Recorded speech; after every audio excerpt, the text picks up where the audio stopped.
Bienvenidos a esta masterclass de la Escuela de Posgrado de la Universidad Francisco Marroquín. Mi nombre es Jesús María Alvarado Andrade, director de la Escuela de Posgrado. Esta iniciativa nació con el objetivo de aprovechar la coyuntura, exponer temas complejos y vitales con rigor intelectual. En nuestra página de Facebook, así como en la de la UFM New Media de la Universidad Francisco Marroquín y así como en nuestro canal de YouTube, podrán encontrar las conferencias previas a esta y también las futuras conferencias que seguirán impartiéndose. Para los nuevos amigos que nos siguen, les contamos que la Universidad Francisco Marroquín está próxima a cumplir 50 años de existencia, pues fue fundada en 1971 con 2 facultades, Ciencias Económicas y Derecho. La Francisco Marroquín es una universidad laica cuyo nombre hace honor al obispo Francisco Marroquín por ser este el primer prelado de Centroamérica durante la época colonial y además por ser un ferviente defensor de los derechos individuales, lo cual coincide con la misión de la universidad de enseñar, difundir los principios éticos, jurídicos y económicos de una sociedad de personas libres y responsables. 4 premios Nobel han recibido el doctorado honorífico que otorga la Universidad Francisco Marroquín: Friedrich von Hayek, Milton Friedman, James Buchanan y Vernon Smith. Hoy tenemos el placer de tener un invitado de lujo. Nos acompaña para hablar de Francisco de Miranda y las revoluciones del mundo moderno, Estados Unidos, Francia y América Latina, el profesor Dr. Alan Brewer Carías. El profesor Brewer Carías requiere de presentación. Nunca es suficiente para recalcar su trayectoria. Es abogado y doctor en Derecho por la Universidad Central de Venezuela con mención summa cum laude. Es profesor emérito de la Universidad Central de Venezuela. Es profesor visitante en la fue profesor visitante en la Universidad de Cambridge, profesor en la Universidad de París II, Universidad del Rosario, Universidad de la Externada de Colombia, profesor adjunto de Derecho en la Columbia Law School. Fue miembro de la Junta Directiva del Instituto Interamericano de Derechos Humanos con sede en Costa Rica. Fue vicepresidente de la Academia Internacional de Derecho Comparado con sede en La Haya, de la cual fue su vicepresidente.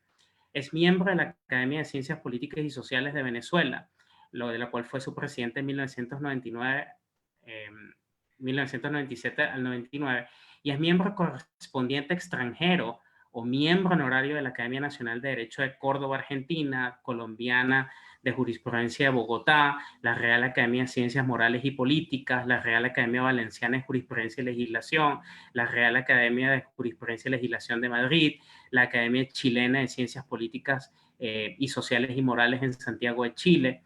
Y además, por si fuera poco, es autor de más de 200 libros publicados y más de 2.000 artículos científicos publicados. Una obra vasta entre la cual figura su libro sobre Miranda, entre la perfidia de uno y la infamia de otros y otros escritos, publicado en una segunda edición en 2018. De Guatemala, país en el que nos encontramos, ha escrito bastante. En sus obras de derecho comparado referentes al amparo constitucional y a la justicia constitucional, ha explicado los fundamentos del sistema. De la misma manera, en su colosal libro La ciudad ordenada, en el que explica la forma urbana e histórica de la ciudad colonial americana y la ciudad americana en general, de forma urbana, reticular y común, cuyo ejemplo es la bella ciudad de al antiguo Guatemala, ha escrito largas páginas. Es un lujo tenerlo con nosotros, maestro Brewer, en la Escuela de Posgrado de la UFM, y le doy la palabra y la bienvenida. Muchísimas gracias.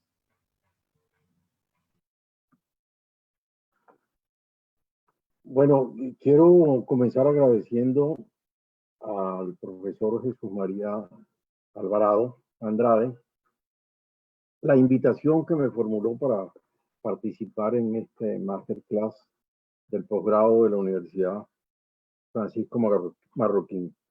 Es realmente un honor para mí estar en este evento y además estar de nuevo en contacto con quien fue mi colaborador en Venezuela durante varios años y muy contento estoy de que esté desempeñando estas labores en Guatemala. Bueno, y ahora a lo concreto que es el tema de la conferencia que me han pedido que de hoy, y lleva a decir, a preparar y dar sobre Francisco de Miranda. Francisco de Miranda fue un hombre visionario que concibió antes que nadie la idea de la independencia de América Hispana, de la cual fue el principal promotor y propagandista durante casi 30 años, antes de que dicho proceso se iniciara en 1810. Y ello lo hizo partiendo de los principios del constitucionalismo moderno que comenzaron a ser configurados precisamente en su propio tiempo, derivados de las revoluciones norteamericana y francesa de finales del siglo XVIII, acontecimientos ambos que coincidieron con su vida adulta.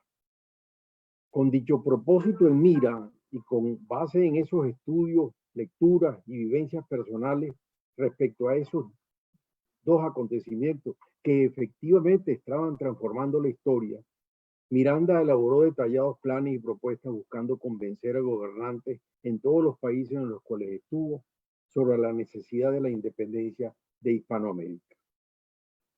Resultado de todo ello fue, por ejemplo, el apoyo que recibió, entre otros, por supuesto cada uno a su manera, de Catalina la Grande de Rusia, del primer ministro británico William Pitt, del ministro y miembro de la Convención francesa Jacques Brissot, quien fue el líder de los girondinos en Francia, de Alexander Hamilton, el destacado secretario del Tesoro del presidente George Washington y fundador del Partido Federalista en los Estados Unidos, y del presidente Thomas Jefferson y su secretario de Estado James Madison.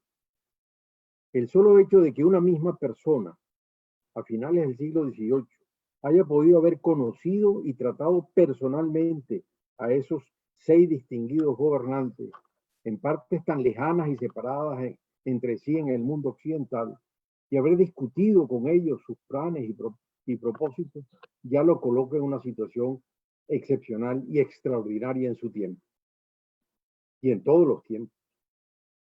Miranda, para tratar de ejecutar esos proyectos, puede decirse que se preparó durante toda su vida, dejando testimonio escrito de los mismos en diversos documentos, y entre ellos, por ejemplo, en el proyecto de constitución que preparó en 1789 para todo el continente americano, conforme a la orientación de la Constitución inglesa, proyecto que explicó a John Adams, segundo presidente de los Estados Unidos, llegando incluso en su escrito al detalle en ese proyecto de visualizar y explicar la posibilidad de un canal interoceánico de navegación, no solo por el Istmo de Panamá, donde terminaría realizándose, sino también por el propio lago de Nicaragua. Ya en 1789, Miranda lo visualizaba. Pero ese extraordinario hombre, visionario, sin embargo, no siempre tuvo o pudo ejecutar con éxito sus proyectos. Y sus intentos siempre estuvieron rodeados de persecuciones, de amargas desilusiones, de fracasos, de traiciones y de prisiones, y con ello de olvido. En la literatura norteamericana, por ejemplo, solo se lo recuerda por la fallida expedición que organizó en 1806 para invadir Venezuela con un puñado de mercenarios que había reclutado en el puerto de Nueva York, originando en Estados Unidos un gran escándalo político en los propios inicios de la diatriba interpartidista norteamericana en tiempos en que gobernaba Thomas Jefferson y su secretario de Estado James Madison. Con ambos se reunió, y si no obtuvo el apoyo oficial de ellos para su empresa, tampoco tuvo objeción. Sin embargo, al ser juzgado el jefe del puerto de Nueva York y el armador del Leander, como se llamó el barco adquirido para la expedición, por contribuir a montar en el suelo norteamericano una expedición contra una nación amiga, España en ese caso, que se consideraba un delito, y estar Miranda involucrado directamente en los hechos como promotor y organizador de la expedición, aun cuando no juzgado directamente, ni Jefferson ni Madison, que le habían dado su aquiescencia pasiva, testificaron en el juicio, dejándole a Miranda un sabor amargo de su relación con ellos, aunados al fracaso de la expedición que con tanto detalle había preparado y emprendido.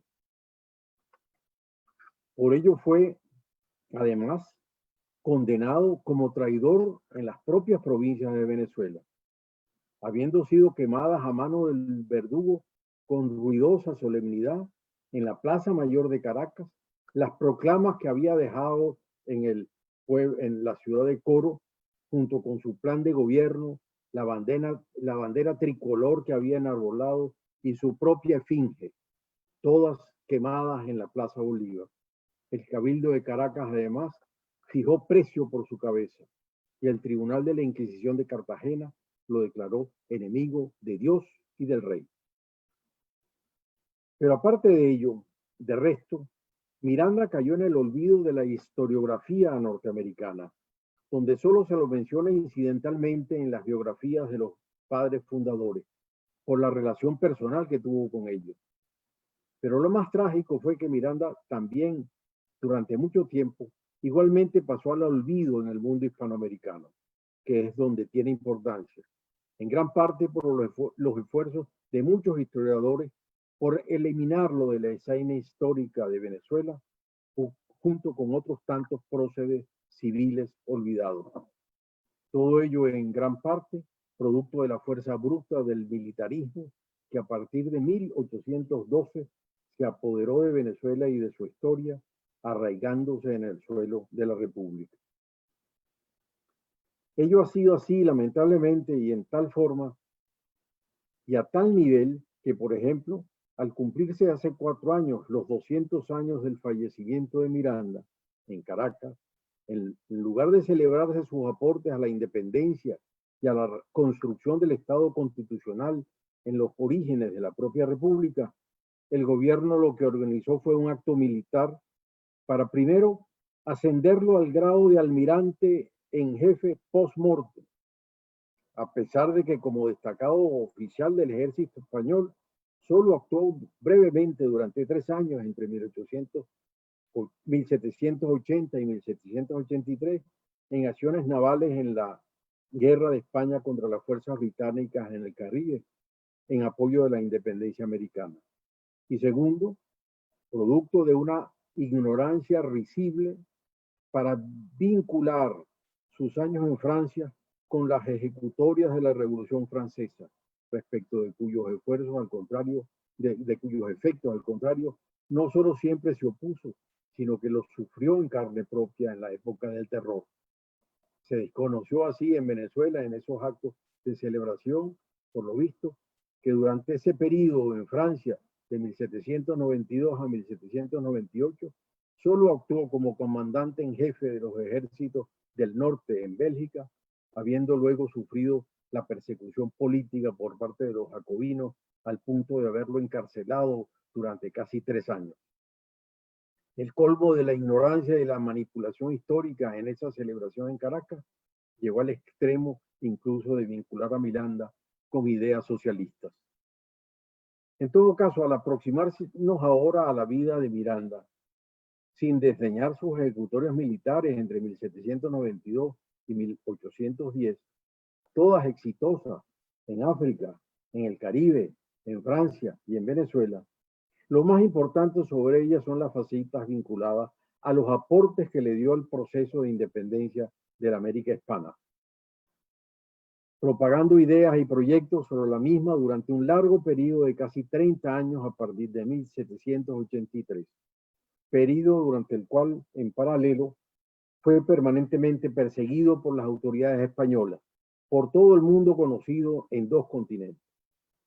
Los agentes de la corona, sin embargo, a pesar de todos los esfuerzos realizados por aprenderlo, no lo pudieron lograr y solo lo encarcelaron cuando fue vilmente entregado a sus perseguidores en 1812 en su propia tierra, en Venezuela, por sus subalternos, para la propia sorpresa de los españoles.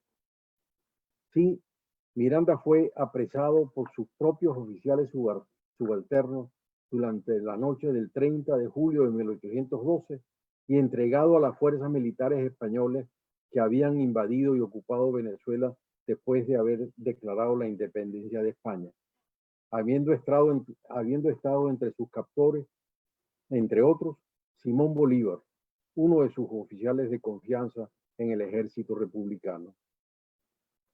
Después de esa noche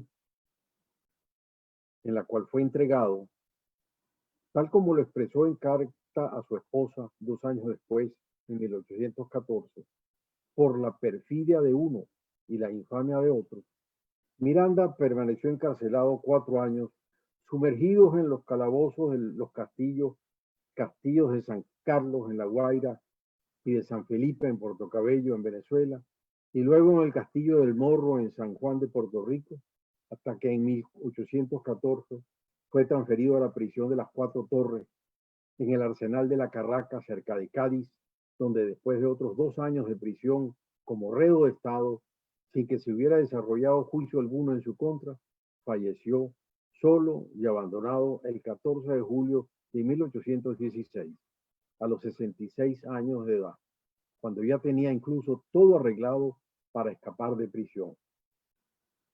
Hasta por esos trágicos y finales avatares de su vida, Miranda fue sin duda una persona realmente extraordinaria, tanto en su época como en la historia. Como lo describió el historiador norteamericano William Spencer Robertson, su primer y más importante biógrafo, Miranda fue, dijo Robertson, precursor, caballero errante y promotor de la libertad hispanoamericana. Fue el primer suramericano ilustrado que realizó un viaje por los Estados Unidos y por Europa. Su vida ofrece un interés incomparable, porque fue el único personaje de su tiempo que participó en la lucha por la independencia de las 13 colonias norteamericanas, la Revolución Francesa y la Guerra de Liberación en Hispanoamérica.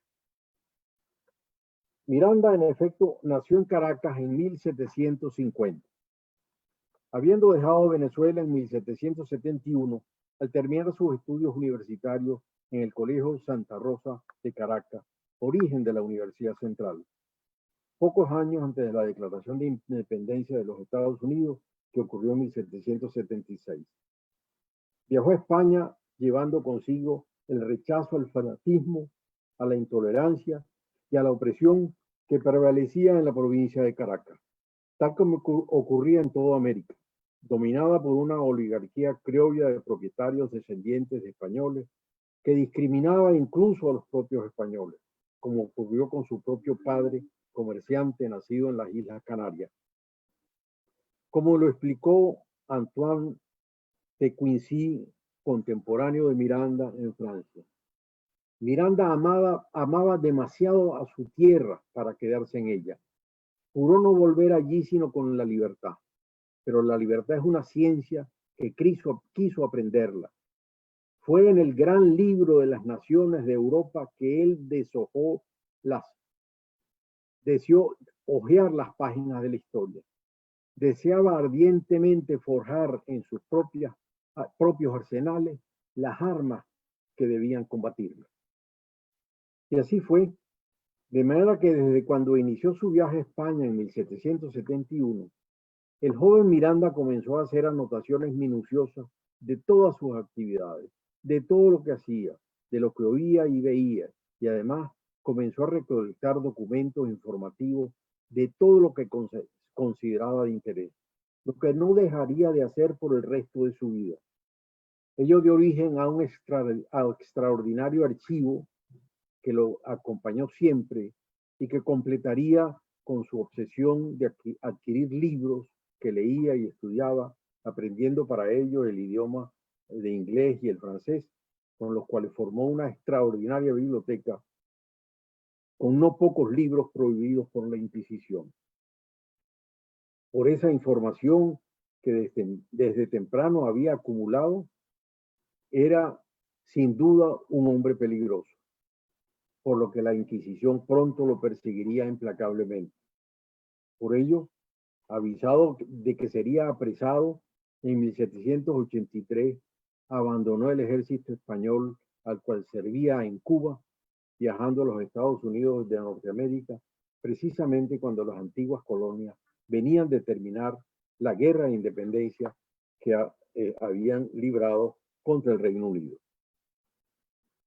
Pero volviendo a su llegada a España en 1771, Miranda tan pronto llegó a Cádiz, y una vez que se trasladó a Madrid, se alistó en el regimiento de la Infantería de la Princesa, adquiriendo el grado de capitán.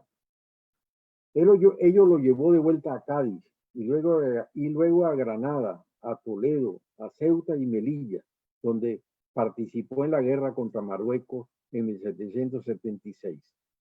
Con posterioridad, precisamente a raíz de la declaración de independencia de las colonias norteamericanas del Reino Unido, ocurrida ese mismo año, estando España junto con Francia en guerra contra Inglaterra, con motivo del envío de una poderosa flota hacia el Caribe para intervenir en esa guerra, al mando del general Juan Manuel Cajigal, amigo de Miranda, ello le permitió lograr dos propósitos que había definido durante su estadía en España, que eran, primero, ser transferido a la Marina y segundo, viajar a América. Y así fue que, atendiendo al llamado de Cajigal, quien había sido nombrado gobernador y capitán general en la isla de Cuba, logró su anhelo de salir de España en 1780, no sin antes que se le hubiese comenzado a armar un expediente por el Tribunal de la Inquisición. Desde La Habana, en favor de la independencia norteamericana, Miranda participó en la toma de las posesiones inglesas en Pensácola, en el Golfo de México y en las Islas Bahamas, habiendo incluso negociado las capitulaciones respectivas por haber triunfado sobre los ingleses, pues para entonces ya él dominaba el inglés, habiendo tenido a su cargo además una misión secreta en Jamaica con la excusa de un canje de prisioneros. Sin embargo, sus éxitos, como ocurre tanto en la historia de los hombres, en lugar de reconocimiento, lo que hicieron fue desempolvar el viejo expediente de la Inquisición, al punto de que en 1782 ya tenía una orden de arresto en su contra.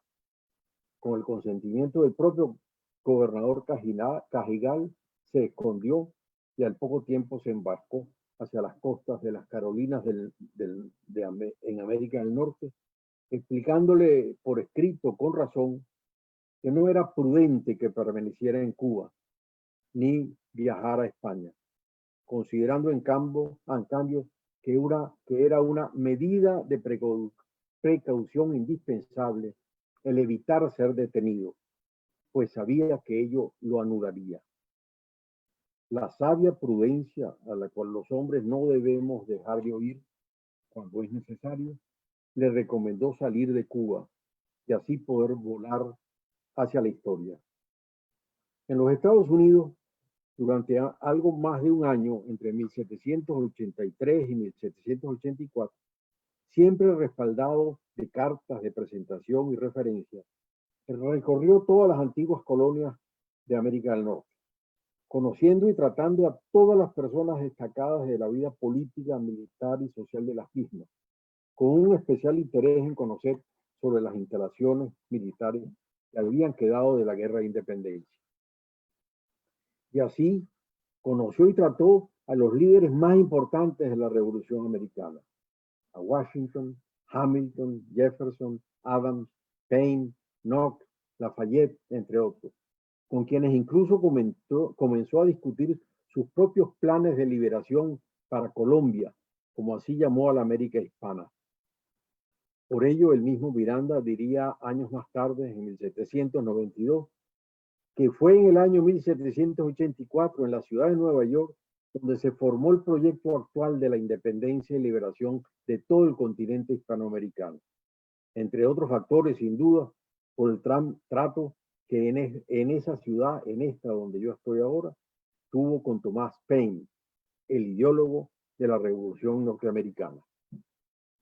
Sobre su conocimiento respecto de la realidad de las colonias norteamericanas después de su recorrido, basta recordar el testimonio de John Adams, quien fue el segundo presidente de Estados Unidos, quien expresó que dijo, es una opinión generalizada que en los Estados Unidos nadie conoce mejor o más que Miranda las familias, grupos y relaciones del país, que ningún oficial de nuestro ejército ni ningún hombre de Estado de nuestro consejo conoce mejor que él el de de ninguna campaña, sitio, batalla o refriega que se haya dado durante toda la guerra.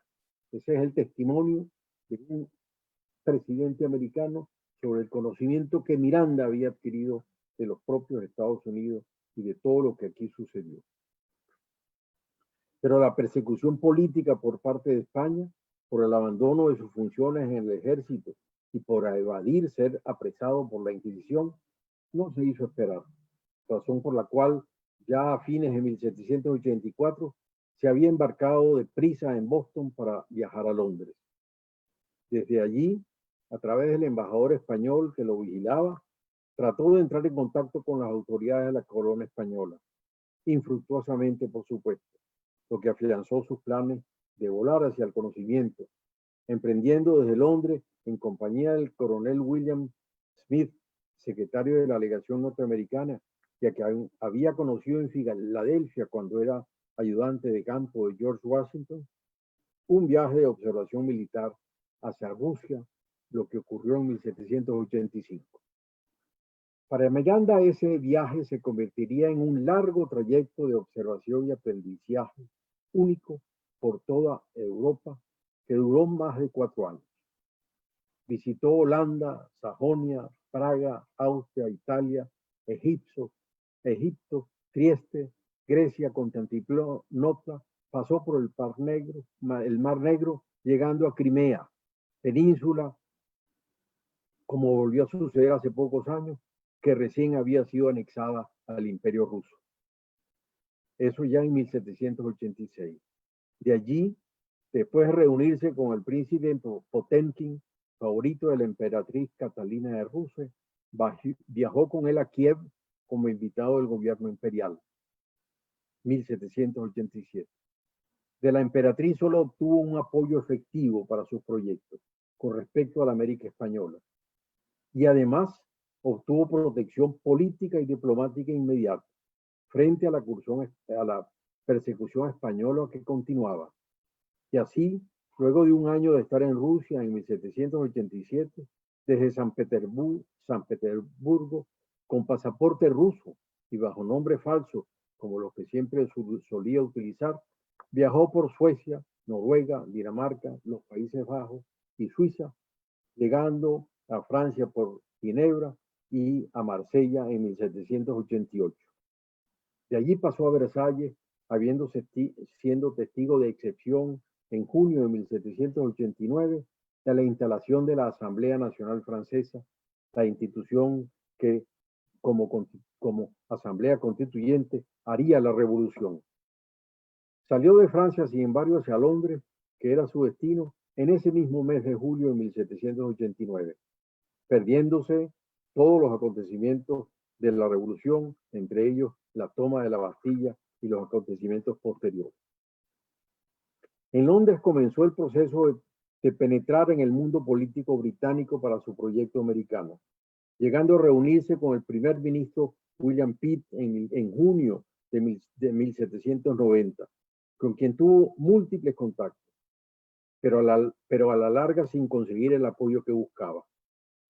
De manera que, habiendo ya estallado la Revolución Francesa, viajó a París a buscar mejor suerte en 1792, donde entró en contacto con los principales hombres del partido girondino, como Brissot, Pétion, Roland, Dumouriez, Servan, y asimismo con antiguos conocidos como Thomas Paine, con quien había entrado en relación en Nueva York, donde, como antes indiqué, Miranda citó el inicio de su proyecto para la independencia de América Hispana. Estando en París, en ese año de 1792, en agosto, se produjo el cierre de las fronteras como consecuencia de la insurrección que ocurrió contra la monarquía, lo que condujo a la detención de Luis XVI y de su familia y a la decisión de la Asamblea Nacional de abolir la propia monarquía.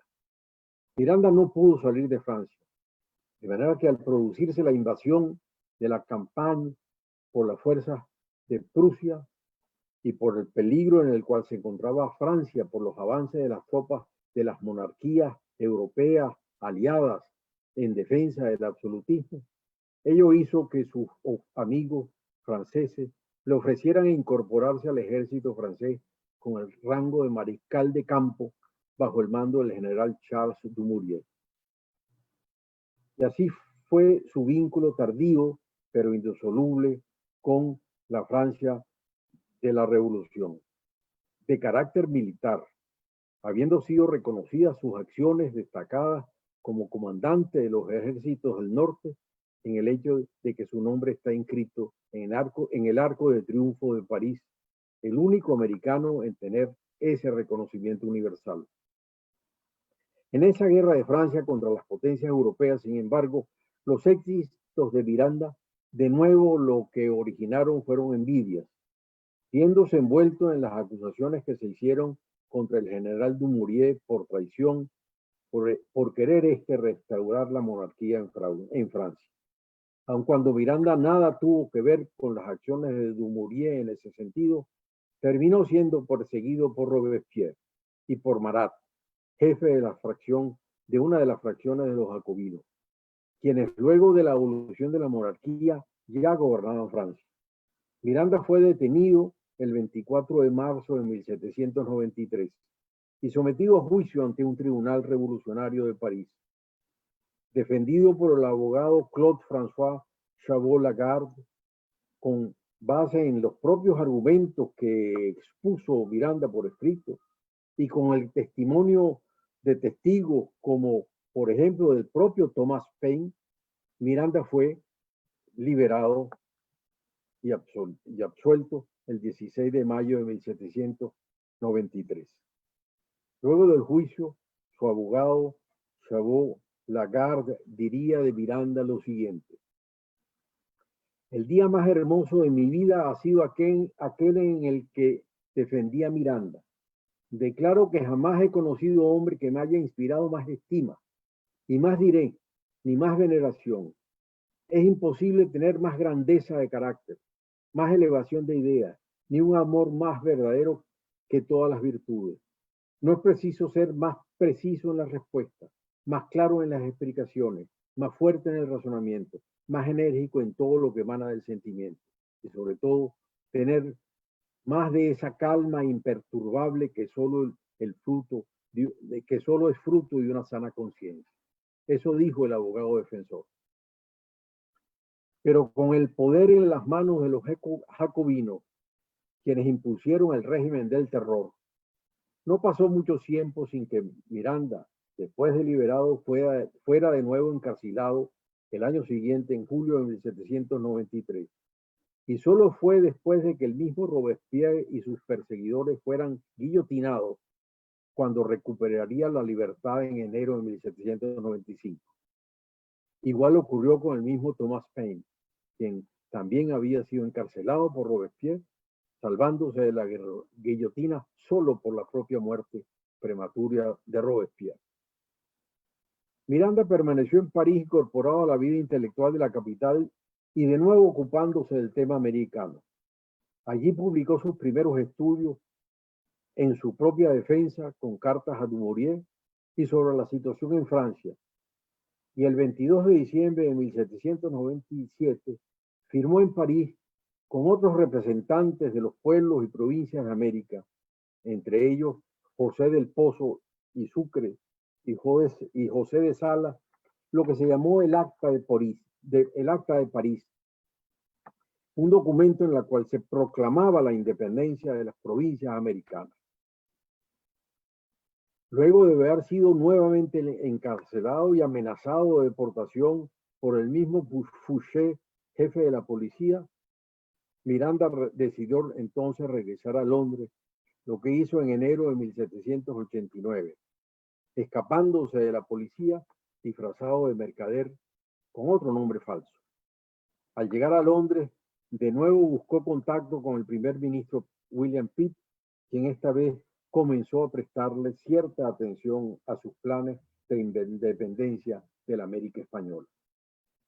Después de fijar su residencia en Londres en 1800, siguió en el proceso de difusión de las ideas sobre la independencia americana, publicando libros, revistas y editoriales y estableciendo todo tipo de contactos con los hombres del mundo americano que tuvieron en Londres siempre a Miranda y a su casa como punto de referencia.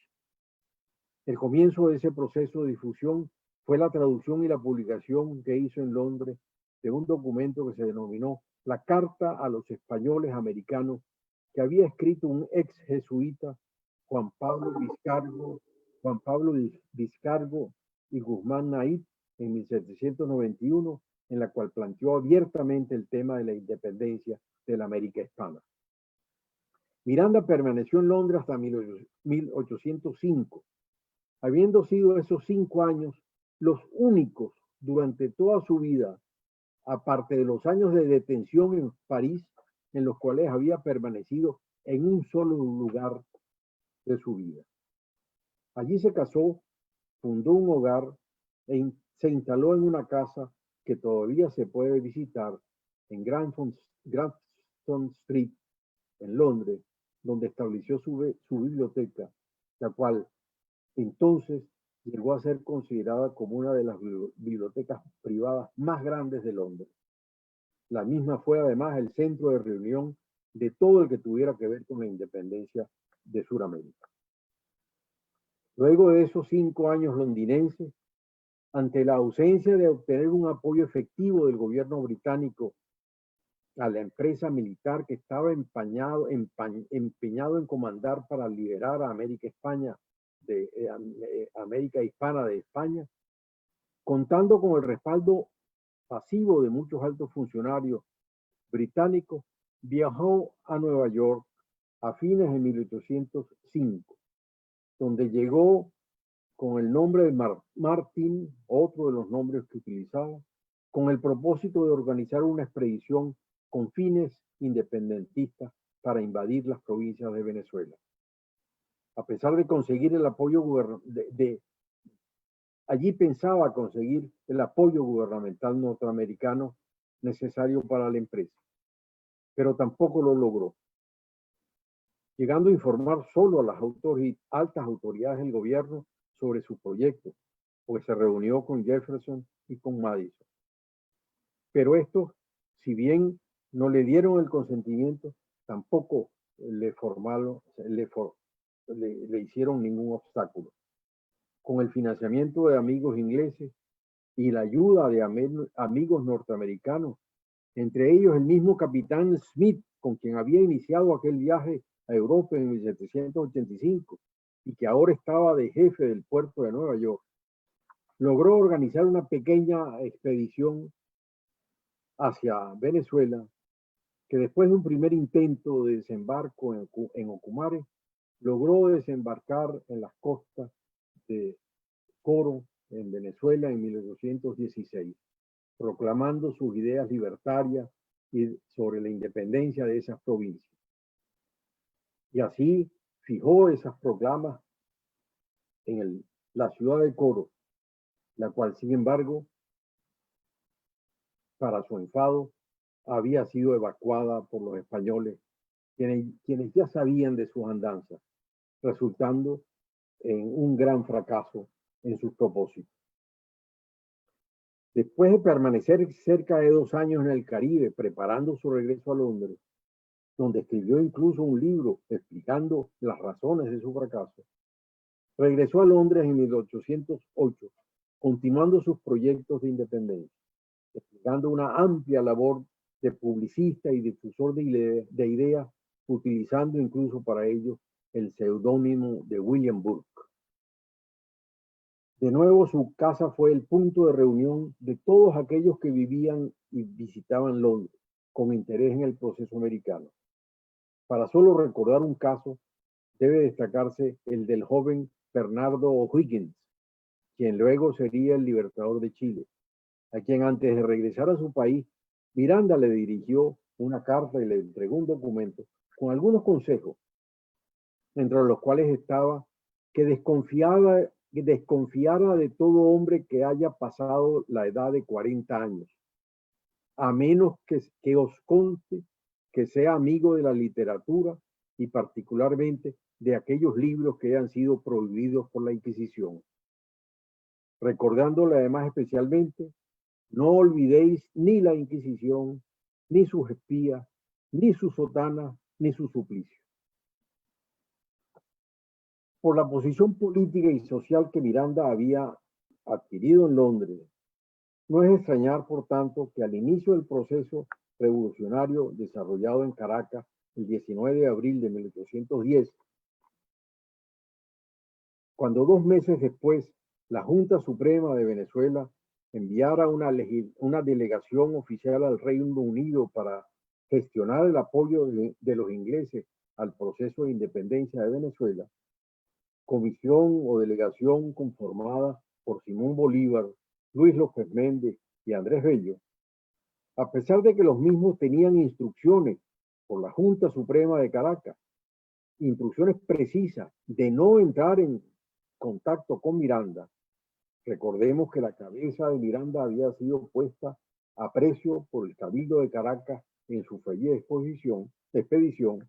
Sin embargo, esto no es de extrañar que hayan desoído esos consejos, esas exigencias, y hayan entrado directamente en contacto con Miranda. Nadie como él podía introducirlos y presentarlos ante las autoridades británicas, poniéndolos en contacto con la comunidad de intelectuales y amigos políticos británicos que Miranda tenía. Y así, luego de ese encuentro, cuando los comisionados ya iban a regresar a Venezuela, en realidad solamente Bolívar, porque López Méndez permaneció en Londres por un tiempo y Bello no regresó más nunca a Venezuela. Cuando Bolívar iba a regresar, Miranda fue convencido de regresar también a Venezuela. Luego de 40 años de ausencia, había ya libertad en Venezuela. Y junto con él viajó también embarcado hacia Venezuela, aun cuando en barcos separados, su archivo. Así, Miranda viajó en una fragata, el Avon, y el archivo, junto con Bolívar, viajaron en otra fragata, la Sapphire, al mando del capitán Henry Hines. Y, por supuesto, con el archivo, en sus legajos, también viajó William Burke, quien logró publicar hasta 80 editoriales en la Gaceta de Caracas sobre temas de derechos e independencia de América del Sur, pero sobre quien no hay ninguna crónica que haya testimoniado que existió. Era un gran seudónimo de guerra que se utilizó para publicar en la Gaceta de Caracas en ese caso.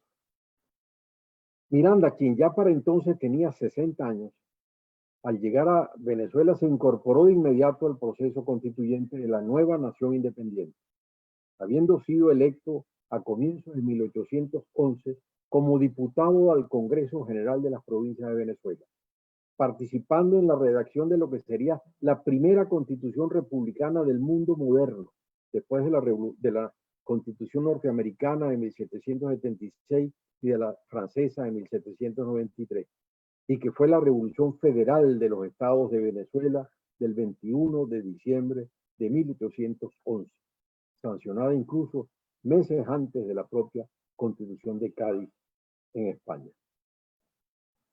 Frente a todo ese proceso de independencia, el primero de América Latina, la reacción española no se hizo esperar. Las Cortes de Cádiz decretaron el bloqueo de las provincias de Venezuela y organizaron un ejército de pacificación desde Puerto Rico, desde donde se produjo la invasión de Venezuela en febrero de 1812 por un ejército español al mando del capitán Domingo Monteverde. El noble gobierno venezolano, con un precario ejército, tuvo que hacer frente a esa invasión militar y al no haber más nadie experimentado en las provincias, en las artes y ciencias militares, como Miranda, desde marzo de 1812, este fue designado generalísimo de los ejércitos republicanos con poderes absolutos para la defensa de la nación. Unos meses más tarde, el 25 de julio de 1812, después de que un terrible terremoto devastara las provincias de Venezuela, que provocó, además, entre otras cosas, deserciones masivas en el precario ejército que comandaba, habiéndose tornado la guerra en una empresa sangrienta y desesperada, Miranda, como buen y experimentado militar, quien había ya negociado capitulaciones en Pensácola, en las Bahamas y en Amberes, en la guerra del norte en Francia, tuvo que negociar con Monteverde a través de comisionados una capitulación para poner fin a la guerra, confiado además en las provisiones garantistas de la recién sancionada Constitución de Cádiz de marzo de ese mismo año, 1812. La capitulación, sin embargo, fue ignorada por Monteverde, quien inició una persecución desalmada contra los republicanos, a quienes encarceló sin miramientos y envió a las mazmorras de Cádiz. El único a quien no encarceló directamente fue Miranda, pues ya sus propios subalternos se lo habían entregado vilmente en la víspera de la evacuación oficial que el mismo Miranda había previsto desde el puerto de La Guaira ese día 30 de julio de 1812.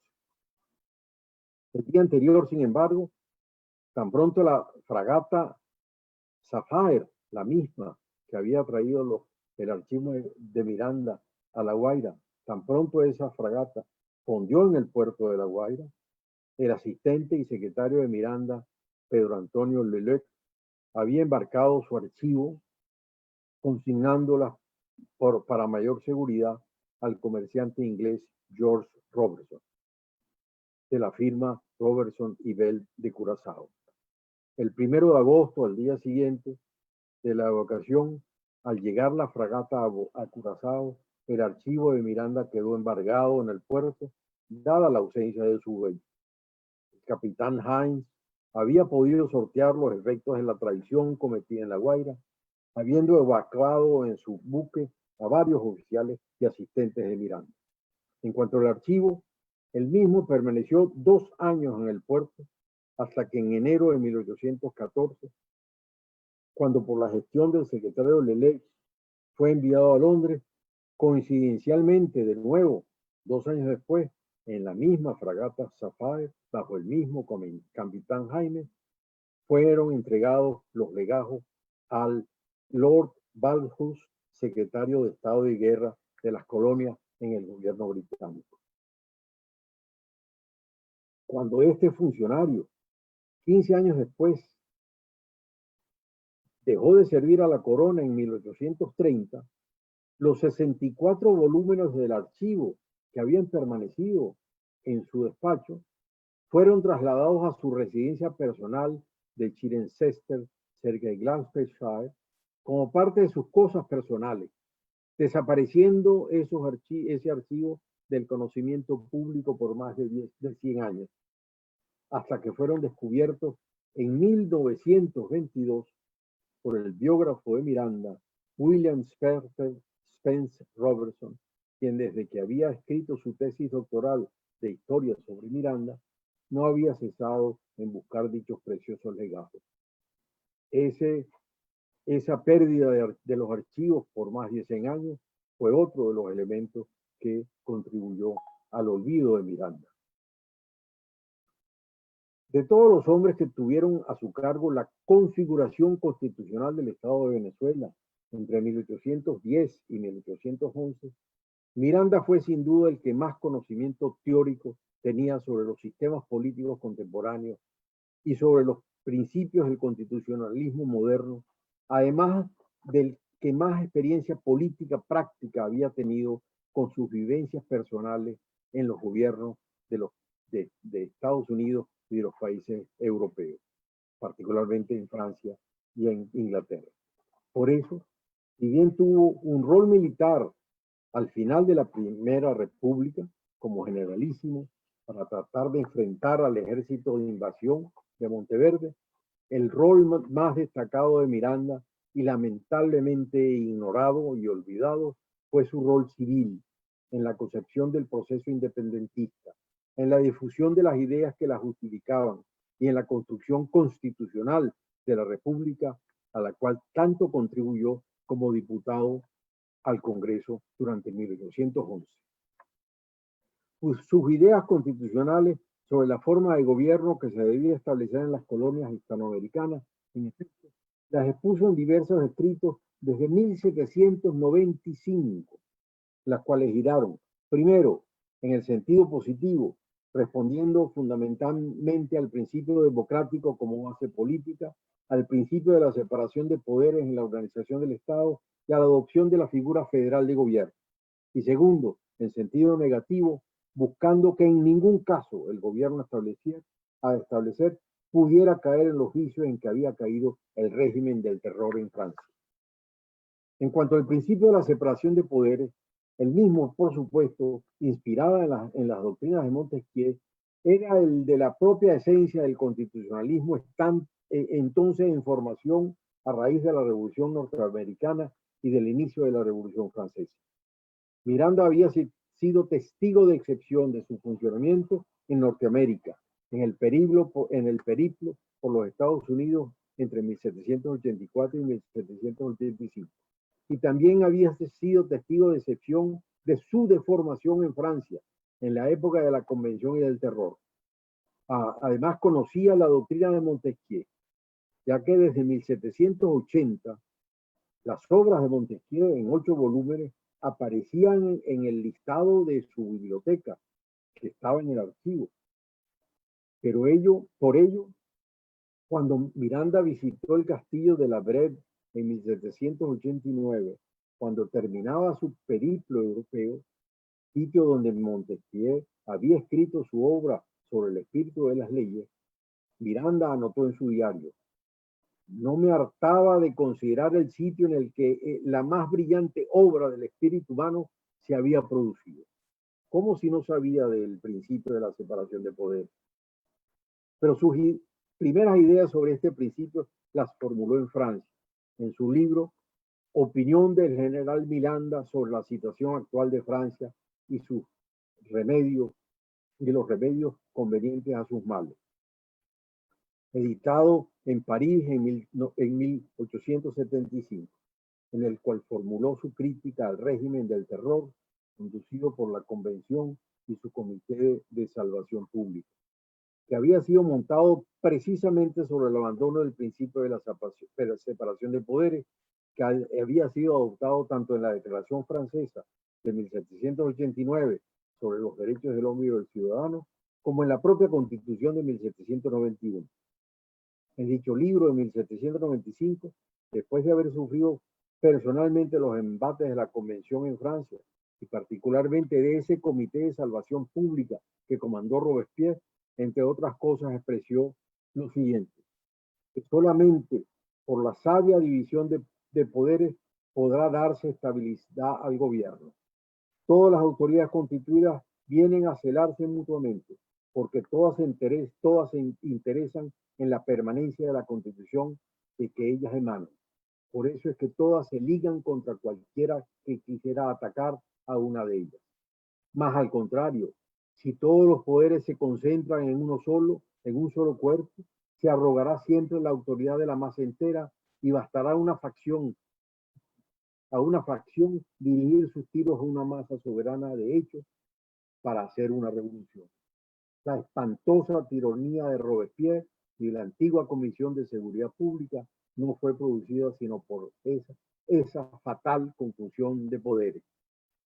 Y agregaba: para volver pues a los principios de que tan horriblemente nos hemos separado, conviene seguir una carrera inversa. Es necesario que la libertad los divida escrupulosamente y haga desde luego imposible esa monstruosa confusión. Y he aquí el primer paso que se ha de dar para restablecer el orden. Al referirse al mismo principio de separación de poderes, Miranda también formuló en el mismo año 1795 las bases del principio democrático de conformación de los poderes del Estado, al plantear que sus autoridades debían tener su fuente de legitimidad en el pueblo, mediante el sufragio. Para ello afirmó: Dos condiciones son esenciales para la independencia absoluta de los poderes. La primera, que la fuente de donde ellos emanen sea uno. La segunda, que velen continuamente los unos sobre los otros. El pueblo no sería soberano si uno de los poderes constituidos que lo representan no emanase inmediatamente de él, del pueblo. No habría independencia si uno de ellos fuera el creador de otro. Dada al cuerpo legislativo, por ejemplo, el derecho de nombrar los miembros del Poder Ejecutivo y ejercerá sobre ellos una funesta influencia y hará desaparecer la libertad política. Si nombra a los jueces, tendrá igualmente influencia sobre los juicios y sucederá lo mismo con la libertad civil. Esa era lo que pensaba Miranda. Esas ideas las repitió una y otra vez en sus escritos.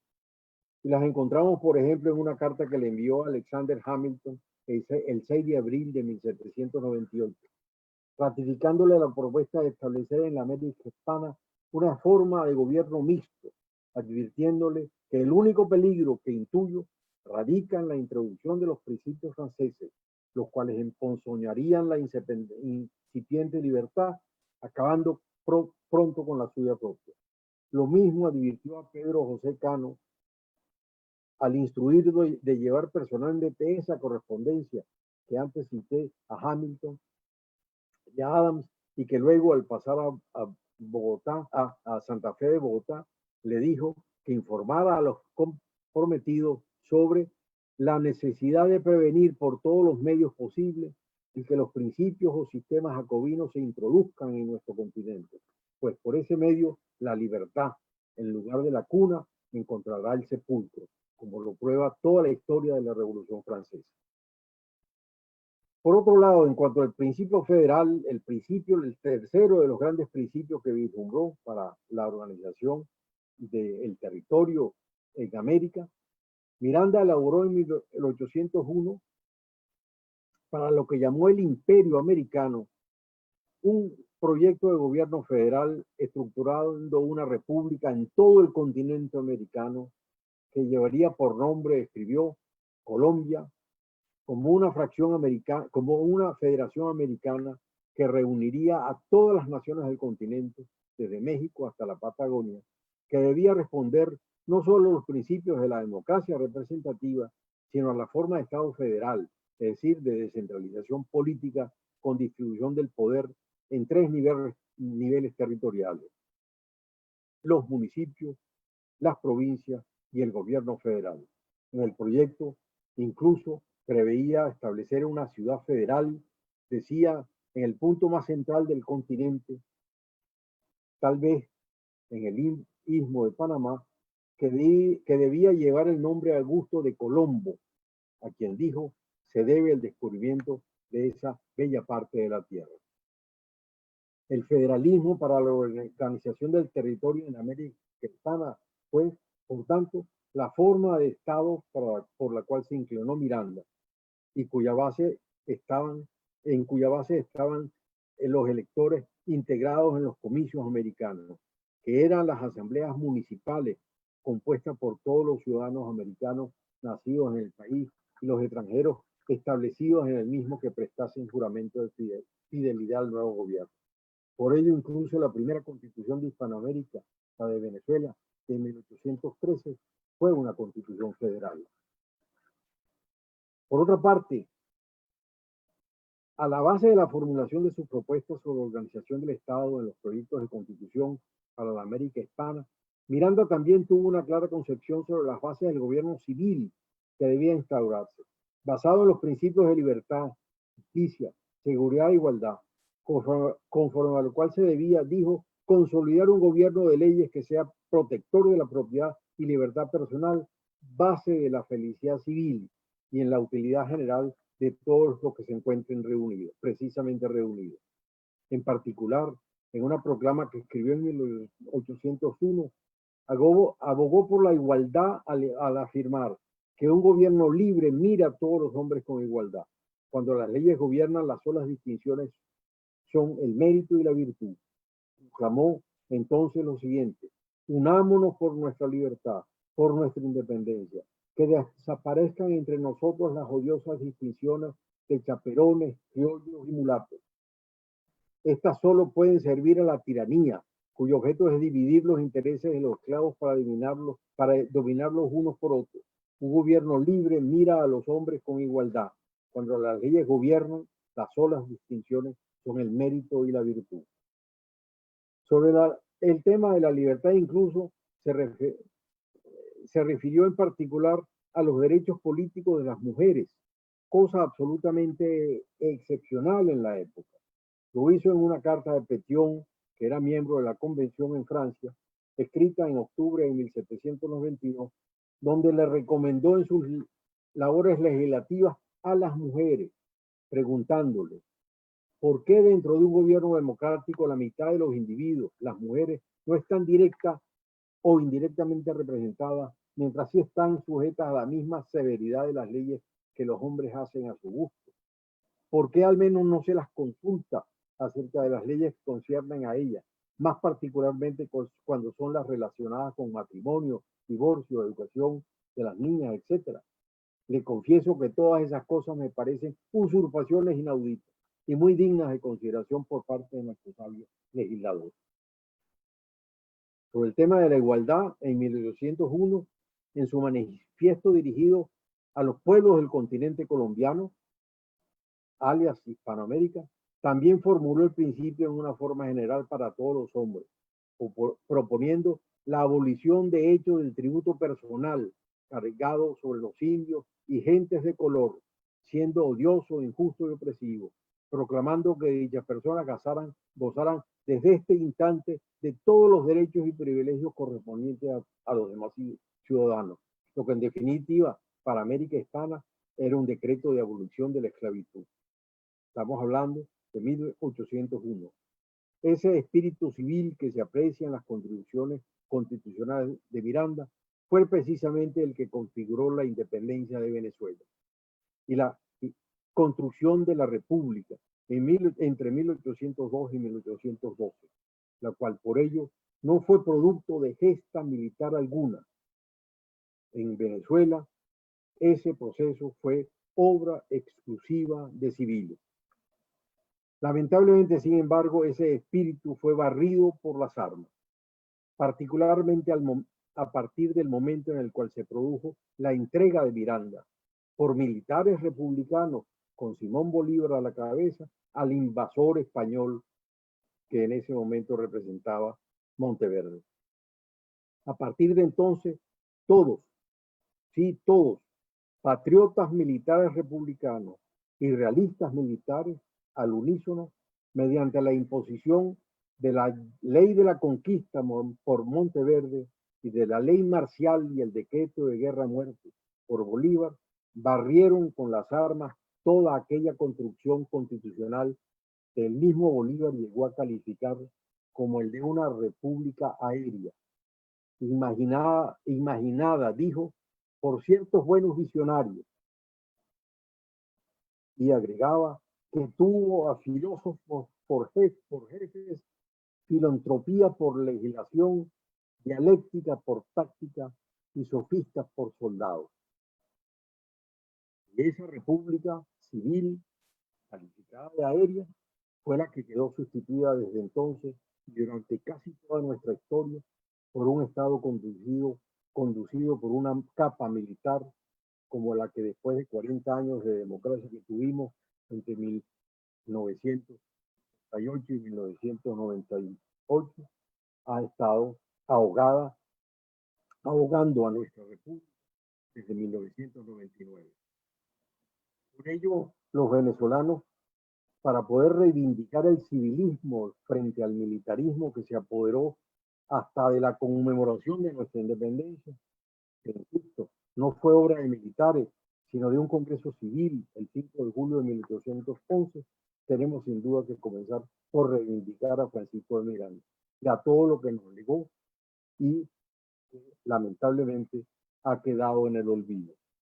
En tal sentido, ojalá que este pequeño recordatorio sobre su vida, sus ejecutorias y sus ideas que he querido compartir con ustedes esta noche pueda servir en algo para ese propósito. Y muchas gracias de nuevo a María Alvarado de la Universidad Francisco Marroquín, por la oportunidad que me han dado de poder exponer ante ustedes estas ideas recordando a Francisco de Miranda. Muchas gracias. Muchas gracias, profesor. Muchas gracias por la conferencia. El agradecimiento es nuestro. Excelente. Hay varios comentarios en nuestro portal de Facebook Live y entonces lo que vamos a hacer es que yo le voy a ir transmitiendo algunas de estas preguntas para que usted las vaya contestando.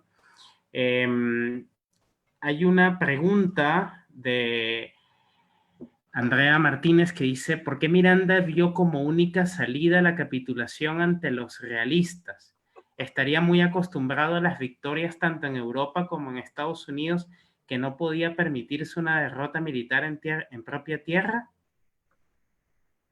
No, yo no creo que es un tema de comparación. Miranda era un militar era un militar que había tenido acciones militares exitosas, las acciones en el Caribe y las acciones en los ejércitos del norte. Como militar, un militar sabe hasta cuándo puede llegar una guerra y un militar sabe, si es sensato, cuándo tiene que poner fin a una guerra que se convierte en baño de sangre. Y eso lo escribió, ese fue su criterio. En ese momento, con un ejército precario, ya materialmente diezmado por las deserciones después de el terremoto de 1812, que fue realmente devastador.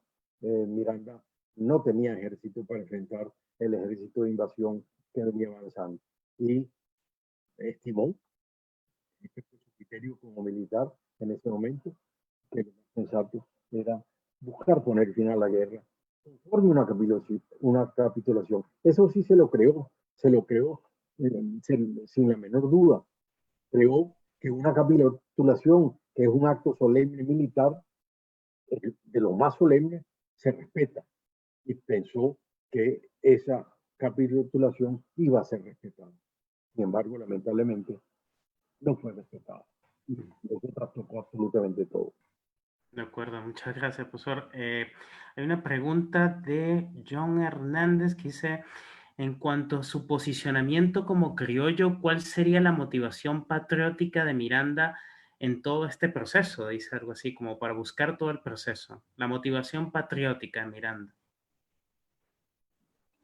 Había estado en el proceso de la guerra de independencia de Estados Unidos, había contribuido como militar a la liberación de posesiones inglesas en Norteamérica, como era el caso de Pensácola, y había vivido lo que era un país independiente, porque llegó a las colonias americanas justamente cuando estaba terminando la guerra de independencia, había visto lo que conocía por sí mismo lo que era la construcción de un Estado fuera de la opresión monárquica, y luego pasé a Europa, donde pude hojear en los libros de la tiranía lo que significaba la independencia. Y allí, desde Estados Unidos y luego en Europa, alimentó su idea por la independencia de América, que fue lo que marcó su vida durante 30 años. En todas partes donde estuvo abogando por la independencia, buscando apoyo por la independencia de América. Hasta organizó esa bizarra expedición desde Nueva York y todo con ese propósito.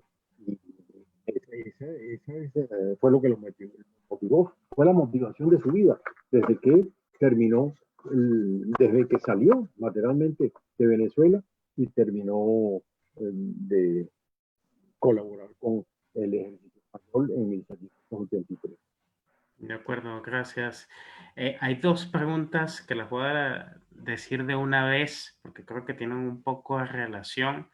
Una es de Tomás Polanco, que dice, que preguntas de Panamá, ¿Qué enseñanzas principales podemos aprovechar de la obra Vida y de Miranda para orientar nuestra venezolanidad? Y otra, ya quizás más referente a la vida propia de Miranda, que dice de Carlos Gil: ¿qué hacía Miranda para que repetidamente fuese perseguido por los gobiernos de España y Francia?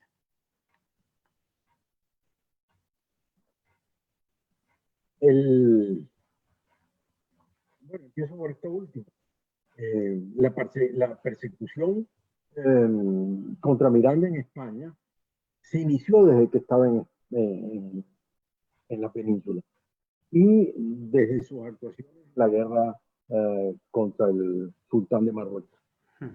Eh, los triunfos que había obtenido, él aspiraba que fueran reconocidos en su momento, pero no fue así. Recordemos que era americano, no era español. Y esto, sus triunfos produjeron desde el inicio cierto resentimiento. Hubo sanciones militares a las que no me he podido referir en detalle en España. Se le armó un expediente por la Inquisición porque tenía cuadros prohibidos, había adquirido cuadros prohibidos y libros prohibidos. Se le empezó a armar un expediente. Desconfiaba de él por la información que tenía. Hay que tener en cuenta que Miranda, mutatis mutandis, Miranda era una especie o más bien el archivo de Miranda era una especie de Google. Lo que hoy ahora vamos todos a Google y le preguntamos lo que sea, obtenemos la información. Miranda en sí mismo tenía un conocimiento de todo lo que ocurría y estaba en su archivo. Por eso, cuando uno lee las palabras de Adams, de decir, no hay nadie en Estados Unidos que conozca tanto a este país, a su gente, a sus instituciones y a sus cuestiones militares como Miranda, es eso. El hombre era realmente un hombre excepcional en el conocimiento que tenía. Eso no gustaba, eso era peligroso. La información es peligrosa. Y eso originó envidias que originaron estas acusaciones en España y luego en Francia, igualmente los triunfos militares que obtuvo, en contra incluso de las órdenes que le había dado Dumouriez, que era el general, cual era el general subalterno, y las capitulaciones que había obtenido en Bélgica no fueron reconocidas. Tampoco era francés, era americano. Y en definitiva provocaron la reacción de los jacobinos y particularmente de Robespierre.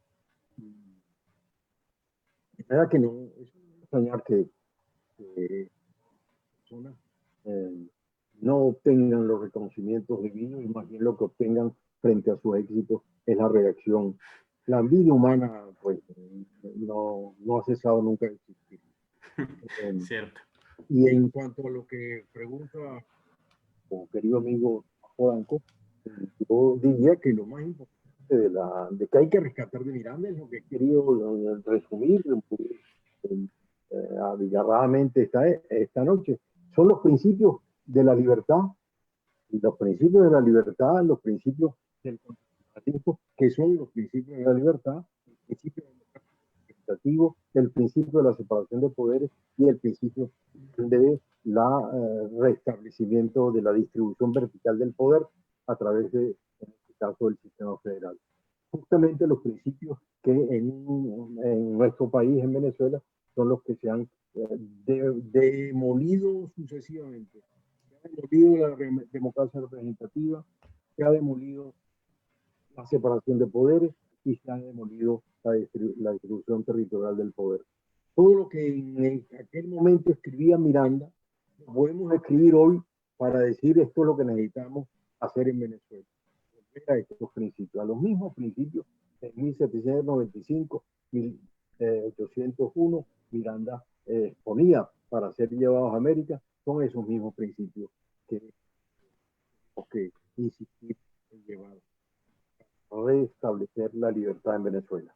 De acuerdo. Y que son los principios que tenemos que tener presente en todos nuestros países para evitar que la libertad se pierda como ha ocurrido en Venezuela. Gracias, profesor. Aquí hay dos preguntas también muy interesantes. Una de Luis Felipe Botero que dice, ¿cómo logra Miranda tanto contacto con Inglaterra a pesar de su activismo en la independencia de las colonias norteamericanas? No, Miranda tiene un activismo para luchar contra los ingleses, que había una guerra de España contra Inglaterra que a favor de la independencia americana. Pero una vez que se logra el Tratado de Paz con Estados de las colonias norteamericanas con Inglaterra, pues cesa un tratado de paz, cesa la diatriba, de manera que él pudo pasar a Inglaterra y ahí en realidad está poco tiempo. Trata de convencer a Pitt de la necesidad, así como ocurrido, como acaba de ocurrir respecto a Inglaterra con Estados Unidos, que Inglaterra se involucre en forzar que ocurra lo mismo con las colonias americanas contra España, que había estado en guerra contra Inglaterra. No logra el apoyo, un tema de un año, pero ya después, en 1790, cuando él, en 1790, cuando él regresa de su horrible eh, por Europa, ya ha pasado bastante tiempo desde las ejecutorias militares en el Caribe en 1783, con lo cual le permite entrar en contacto con Pitt. Además, Pitt lo que tenía interés era conocer del tema americano. El tema era conocer lo que estaba pasando en América Hispana. El criterio comercial, como buenos ingleses, su objetivo era ver cómo se podía expandir el dominio comercial inglés hacia Hispanoamérica, y por eso le interesaba mucho, y no había ningún inconveniente en recibir a Miranda tantas veces como lo recibió el propio Pitt, a pesar de que Miranda había luchado a favor de la independencia americana. De acuerdo. Gracias, profesor. Hay una pregunta de Eduardo Arana que dice, ¿es posible afirmar el vínculo de Miranda con la masonería y si esta relación favoreció sus propósitos? Bueno, sin duda que sí tuvo vinculación con la masonería. Existió una logia. Masonería había en toda Europa en la época y en Estados Unidos. En Estados Unidos todos los altos funcionarios del gobierno eran parte de la masonería, es bien conocido. Pero había grados de masonería, ¿no? Lo que sí es cierto es que la masonería era un mecanismo de relación personal que se establecía para poder circular y entrar en relación. Y esa misma mecanismo fue el que utilizó Miranda con todo éxito durante todo su recorrido por el mundo. Él se movía de un lugar a otro con cartas de referencia. Lugar que él llegó a Carolina del Sur desde Cuba con unas cartas de referencia de armadores en Cuba y del propio Cajigal a personas concretas que visitó. Esas personas, a la vez que lo conocieron y las otras que conoció, le fueron dando cartas de referencia. Y con cartas de referencia se movía y se movió por todo el mundo. Y así, de verdad que esa es una técnica de masonería.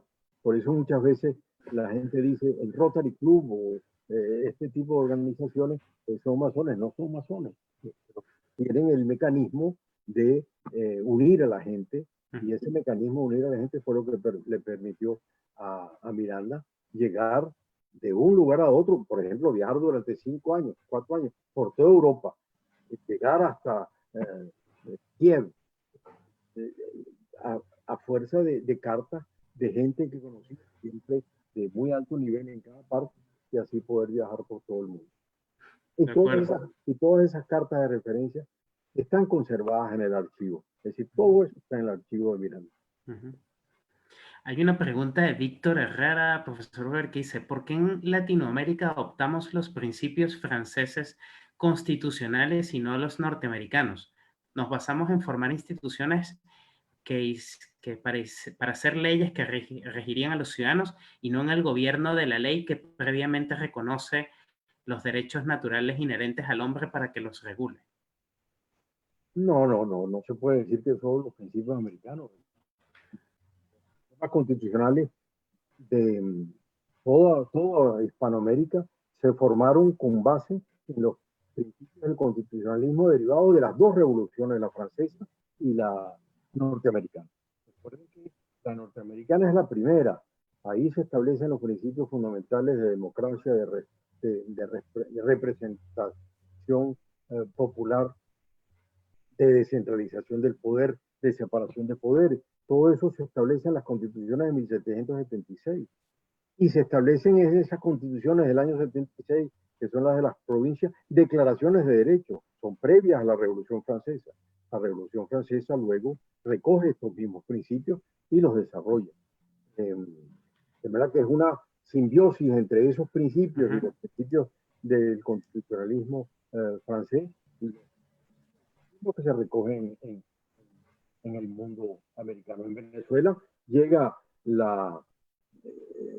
en materia de derechos todo lo que es la Declaración Francesa directamente, pero también como Declaración de Derechos del Pueblo. ¿Por qué la Declaración de Derechos del Pueblo se llama así en 1811 y no Declaración de los Derechos del Hombre? Porque se toma la expresión de los derechos de people americana, y ahí es que viene la idea de la Declaración de los Derechos del Pueblo de 1811, y se mezclan con el sistema de la separación de poderes y con el sistema de gobierno presidencial norteamericano. De manera que el constitucionalismo hispanoamericano es un constitucionalismo montado sobre una mezcla de principios francés y norteamericano. Yo le quería hacer una pregunta, esta es mía, precisamente sobre eso que usted menciona de la simbiosis, profesor Brewer, de cómo en América Latina, en América Española se van dando desde la primera constitución incluso del 11 en Venezuela y en muchas otras constituciones, se van dando adaptaciones del constitucionalismo norteamericano y francés a la vez, ¿no? Eso es una descripción exacta.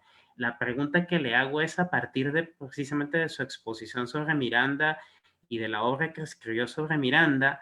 Hay una parte en la cual usted cita al historiador Mario Rodríguez, que además se dedicó a estudiar el tema de Centroamérica, y él dice que la Constitución del 11 tuvo una fuerte influencia, la Constitución de Venezuela del 11 tuvo una fuerte influencia del modelo de los Estados Unidos.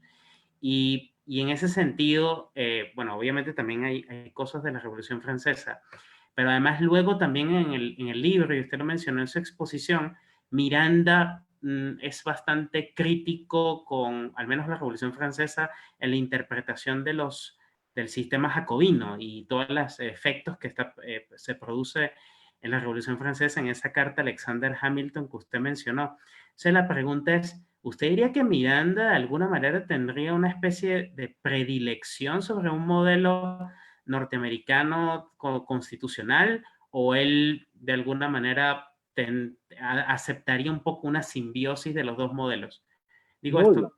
la duda de los dos modelos, porque el principio de la separación de poderes que está es el pilar de, de ambos modelos, es el que enarbola Miranda, separación de poderes. Y ese es un principio que viene de Montesquieu, que se adopta en Estados Unidos y se adopta en Francia. Se deforma con la revolución y después con la época del terror, y por supuesto horrorizado advierte sobre los efectos de la deformación de la separación de poderes. La separación de poderes está en los dos regímenes, tanto el norteamericano como el francés, y eso es lo que se refiere. Ahora, tienen en el momento de 1811, por una parte, influencia La traducción de la Declaración de los Derechos del Hombre y del Ciudadano de 1793, en la Constitución francesa de 1793, que llegan a Venezuela a través de Picornell y son los que están a la base de la conspiración de Huelva España en 1795. Eso llega y penetra a Venezuela. La Declaración de Derechos francesa penetra primero en Venezuela, sin la menor duda. En esa traducción en Venezuela y en la traducción de Nariño en la provincia de Santa Fe, de Colombia, del Nuevo Reino, de Granada. Y a la vez penetran, acuérdense que ahí la Inquisición, Venezuela no tiene imprenta.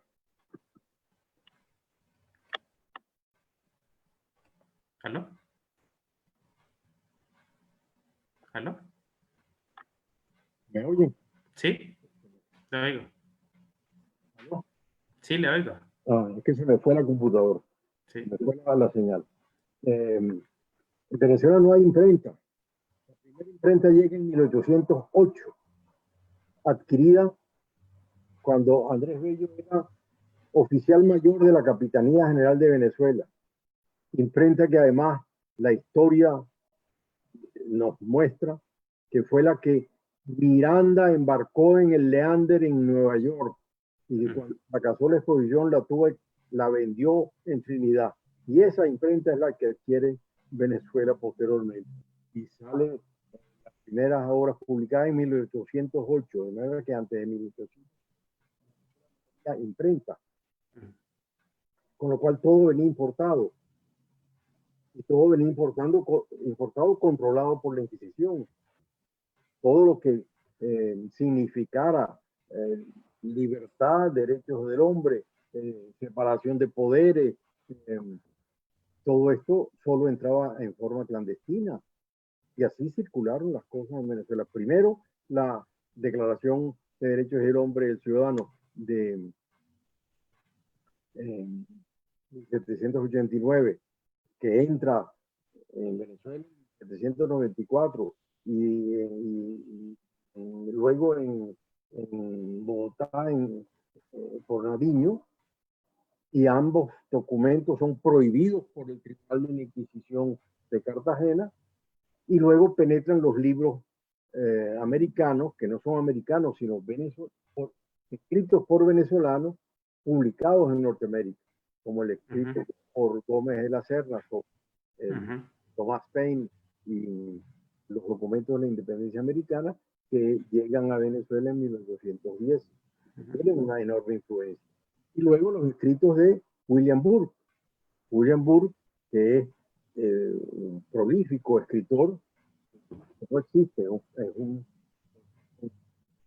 fue un seudónimo utilizado entre otros por Miranda y que se publica en la Gaceta de Caracas sobre la libertad de América, y son textos básicamente con influencia norteamericana. O sea, no norteamericana, de los principios del constitucionalismo americano. Y de verdad que todos esos elementos contribuyen a desarrollar en América.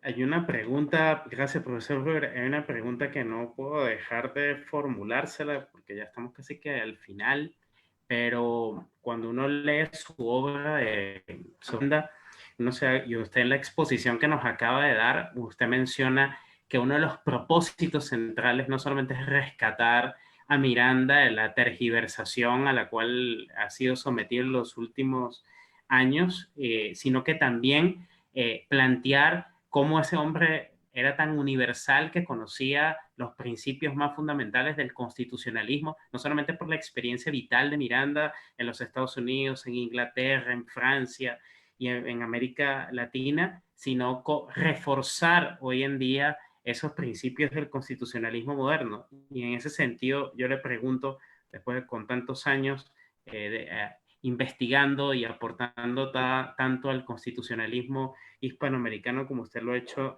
a lo largo de tantas décadas, ¿cuál es la recomendación que usted le da a las nuevas generaciones de abogados o de interesados en materia de derecho público. Es decir, es importante ir a las fuentes, como hacía Miranda, que se estudiaba a Montesquieu y se iba al castillo de la Brette a reflexionar sobre ello. Es importante abrevar en Thomas Paine otra vez. Es importante ir a las fuentes para poder hacer posible que el ideal de Estado de Derecho sea posible en nuestra tierra, o qué otras cosas usted considera que son importantes tomar en cuenta en el contexto que vivimos hoy en día en América Latina. Pero sin la menor duda, la primera importancia es volver a la fuente, porque ahí es que está la raíz de toda nuestra historia. Cuando uno lee todo esto que Miranda escribía en 1790, 95, 1801, estaba anticipado a todo lo que iba luego a ocurrir en América. Se anticipa incluso antes de la propia Constitución de Cádiz en España. Los principios que se establecen en Venezuela, que vienen directamente de esas fuentes, son absolutamente originales en el momento y son las que establecieron las bases de los regímenes occidentales democráticos. El Estado constitucional democrático hoy tiene sus pilares en esto que hemos resumido de lo que pensaba Miranda. Una organización del Estado con base en el principio democrático, es decir, que tiene que tener su fuente, el poder, en el pueblo y en la representación. Una organización del gobierno basado en la separación de poderes, de manera que el poder frena el poder. Un sistema de distribución territorial del poder, que es otro de los elementos para frenar al poder y enfrentar al absolutismo. Y luego los derechos de las personas. Libertad, justicia, igualdad, prosperidad, como se enunciaba en aquella época y que luego se refleja en todo el conjunto de derechos fundamentales. Esos siguen siendo los principios esenciales de un Estado contemporáneo. No hemos podido cambiar eso, ni lo debemos cambiar, más bien al contrario, lo que tenemos es que reforzar. Y para eso no hay que hacer otra cosa, sino volver a las fuentes, volver a los principios, volver a estudiar estos temas. Y aparte de que es fascinante, por ejemplo, volver a leer a Paine, que es otro de los grandes olvidados de la literatura política, porque en la propia Estados Unidos, Paine, a pesar de haber sido el ideólogo de la revolución, el primero que habló de independencia y haber incluso sido quizás quien redactó a su mano la Declaración de Independencia, cuando presidida por un comité presidido por Jefferson, a quien se le atribuye la redacción, pero el que estaba detrás y hizo el borrador fue Paine. Pero claro, eso no se reconoce muy fácilmente. Entre otras cosas porque no era oriundo de Estados Unidos. Correcto. Era inglés. Y de todos modos, en los escritos de Paine es donde está el primer grito contra la monarquía y contra el absolutismo. En esos escritos de Paine, escritos acá en América. Cuando vino. De manera que la recomendación central es la necesidad de volver a la historia primero, porque sin la historia uno no entiende lo que está ocurriendo, ni entiende las propias instituciones. Para poder saber realmente la institución hay que ir a su historia, y eso hacerlo preferiblemente con la fuente. Y ya no hay excusa de que no tengo acceso al libro o no tengo acceso a la biblioteca, porque ahora ya Google tiene todo el respecto. Así es. Bueno, usted le dedicó mucho tiempo a la historia y eso es común en los juristas constitucionalistas en Estados Unidos que mezclan historia con derecho y usted lo ha hecho por casi 60 años de actividad académica y creo que eso es un dato importante que los estudiantes deben tener. Profesor Brewer, una pregunta jocosa. Usted mencionaba que Francisco de Miranda, de alguna manera para los Estados Unidos, no pasaba de ser una mención superficial en la biografía de los grandes padres fundadores de la República Norteamericana. Por ejemplo, en Estados Unidos, usted está allá en Nueva York, está el famoso musical de Hamilton, ¿no? Que también sacó a Hamilton de una cierta, bueno, una especie de como ignominia un poco en ciertos círculos intelectuales y que a raíz de ese musical se ha potenciado un poco en el interés de Hamilton. ¿Qué cree usted que le haría falta un poco a Miranda, que no sea un musical? Pienso que sí, este es un personaje que debería ser objeto de una serie de estas que sacan. Por ahí salió una de Bolívar hace poco que no me gustó mucho. Pensaba que una serie de estas de películas, de capítulos sobre Miranda hace falta, porque hace falta exponer todas las facetas, son muy ricas, todos los aspectos, miles de aspectos que no hemos mencionado, pues, es un personaje que merita ser varios años, entre ellos la cinematografía. De acuerdo. Profesor Gruber, muchísimas gracias, es un honor. Ya públicamente lo he escrito, es una admiración y un aprecio infinito. Le agradezco muchísimo el que haya aceptado estar con nosotros en la Escuela de Posgrado de la Universidad Francisco Marroquín. A todos los que se conectaron y van a ver la conferencia en diferida, les agradezco muchísimo.